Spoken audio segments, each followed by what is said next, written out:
పల్నాడు జిల్లా చిలుకలూరిపేట అడ్డ road centre వద్ద ఘోర రోడ్డు ప్రమాదం జరిగింది. ట్రావెల్స్ బస్సు ఆటోను ఢీకొట్టిన ఘటనలో 7గురు మృతి చెందారు. ప్రమాద స్థలంలోనే 5గురు ప్రాణాలు కోల్పోగా ఆసుపత్రికి తరలిస్తుండగా మరో 2 మృతి చెందారు. మృతులంతా చిలుకలూరిపేట మండలం వేలూరు గ్రామానికి చెందిన వారిగా గుర్తించారు. వీరంతా తండ్రి సన్నిధి అనే ప్రార్థనకు వెళ్లి తిరిగి వస్తుండగా ఈ ప్రమాదం చోటు చేసుకుంది. ఈ ఘటనతో వేలూరు గ్రామంలో తీవ్ర విషాదం నెలకొంది.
ఇదే అంశానికి సంబంధించి పూర్తి డీటెయిల్స్ మా ప్రతినిధి రవికృష్ణ అందిస్తారు. రవికృష్ణ, పల్నాడు జిల్లా చిలుకలూరిపేట అడ్డ రోడ్డు వద్ద రోడ్డు ప్రమాదం జరిగినట్టు తెలుస్తుంది. అయితే అక్కడ ప్రస్తుతం ఎలాంటి పరిస్థితి నెలకొంది, ఎంతమందికి గాయాలయ్యాయి, వారి ఆరోగ్య పరిస్థితికి సంబంధించిన అప్డేట్స్ ఏంటి?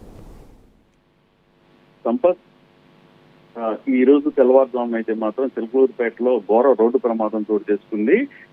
తండ్రి సన్నిధి అనే ప్రార్థనా మందిరానికి వెళ్లి తిరిగి వస్తున్నటువంటి సందర్భంలో ఈ యాక్సిడెంట్ జరిగింది. ఈ యాక్సిడెంట్ చిలుకలూరిపేటలోని అడ్డ రోడ్డు సెంటర్ జరిగింది. ఆటోలో వస్తున్నారు. ఈ సందర్భంలో ట్రావెల్స్ బస్సు అయితే మాత్రం బలంగా ఢీకొట్టింది, వేగంగా వస్తుంది. దీంతో ఒక్కసారిగా కూడా ఆటో బోల్తా పడింది. మొత్తంగా కూడా దాంట్లో అయితే ఆటోలో అయితే మాత్రం 11 మంది దాకా వీళ్ళు ప్రార్థనకు వెళ్లి వస్తున్న వాళ్ళు ఉన్నట్లుగా కూడా తెలిసింది. ఆ స్పాట్ లోనే 5గురు అయితే అక్కడికక్కడే మృతి చెందారు. తర్వాత గాయపడినటువంటి వాళ్ళని ఇద్దరిని హాస్పిటల్ కి తరలిస్తున్నటువంటి సందర్భంలో ఒకళ్ళైతే మాత్రం మార్గం మధ్యలో మృతి చెందారు. మరొకళ్ళైతే గుంటూరు GGH లో చికిత్స పొందుతూ మృతి చెందినట్లుగా కూడా తెలుస్తుంది. ప్రధానంగా వీరంతా ఒక ప్రార్థనా కార్యక్రమానికి వెళ్లి తిరిగి వస్తున్నటువంటి సందర్భంలో జరగటం మాత్రం చాలా ఆందోళన కలిగిస్తున్నటువంటి పరిస్థితి కనపడుతుంది. ఈ ఎవరైతే మృతి చెందిన వాళ్ళంతా కూడా ప్రధానంగా ఇక్కడ ఏదైతే వేలూరు గ్రామం చిలుకలూరిపేట మండలం వేలూరు గ్రామానికి చెందినటువంటి వాళ్ళుగా కూడా మనకి వస్తున్నటువంటి సమాచారం. ప్రధానంగా ఇప్పటికే అక్కడికి మరో 3 గాయపడి ఉన్నారు. వాళ్ళనైతే మాత్రం ప్రభుత్వ హాస్పిటల్లో చికిత్స అందిస్తూ ఉన్నారు. వాళ్ళైతే మాత్రం సేఫ్ గా ఉన్నటువంటి పరిస్థితి ఉన్నట్లుగా కూడా డాక్టర్ అయితే చెప్పారు. మొత్తానికి ఈ ఘోర రోడ్డు ప్రమాదం జరగడంతో హైవే మీద వెంటనే కూడా పోలీసులు అప్రమత్తమయ్యారు. అదే విధంగా కూడా అక్కడికి 108 అంబులెన్స్ వచ్చి రిస్క్ ఆపరేషన్ చేసి వాళ్ళని బయటికి తీసి తర్వాత ఇక్కడికి హాస్పిటల్ కి తీసుకెళ్తున్న సందర్భంలో మరో 2 మృతి చెందడం, టోటల్ గా కూడా 7గురు మృతి చెందడం అనేది మాత్రం మొత్తం వేలూరు గ్రామంలో మాత్రం తీవ్ర విషాదాన్ని నింపిందని చెప్పుకోవచ్చు. ఇప్పుడు ఈ ఘటనపై పోలీసుల దర్యాప్తులో ఎలాంటి విషయాలు వెలుగులోకి వచ్చాయి?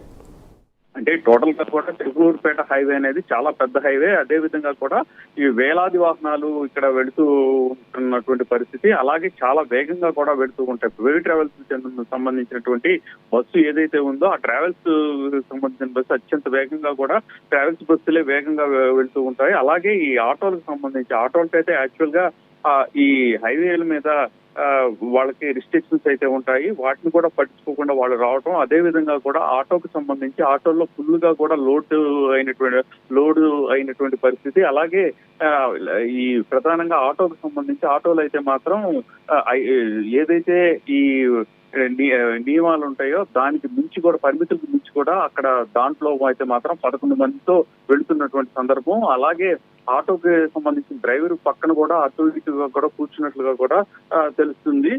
దీంతో ఆటో నడపడం కూడా కొంచెం ఇబ్బందికరమైనటువంటి పరిస్థితి. దాని తోడు హైవే, ఇక ప్రైవేట్ ట్రావెల్స్ కు సంబంధించిన బస్సు అయితే మాత్రం చాలా వేగంగా వస్తున్నటువంటి సందర్భంలో ఈ ఈ ఈ ఆటోను తప్పించే పరిస్థితిలో ఒక్కసారిగా కూడా ఢీ కొట్టుకోవడంతో ఈ ప్రమాదం జరిగినట్లుగా కూడా తెలుస్తుంది. పోలీసులు అయితే మాత్రం దీనికి కారణాలు ఏంటి అనే దాని మీద అయితే ప్రస్తుతం ఆరాధిస్తున్నారు. ఎవరైతే దీనికి సంబంధించిన ట్రావెల్స్ బస్సుకు సంబంధించినటువంటి డ్రైవర్ ఉన్నాడో డ్రైవర్ ని అయితే మాత్రం వాళ్ళు మద్యం సేవించున్నాడా లేదా అనే టెస్ట్ కూడా చేసినట్టు తెలుస్తుంది. డ్రైవర్ ని కూడా అదుపులో తీసుకున్నారు. అదుపులో తీసుకుని అయితే విచారణ చేస్తున్న పరిస్థితి అయితే కనపడుతుంది.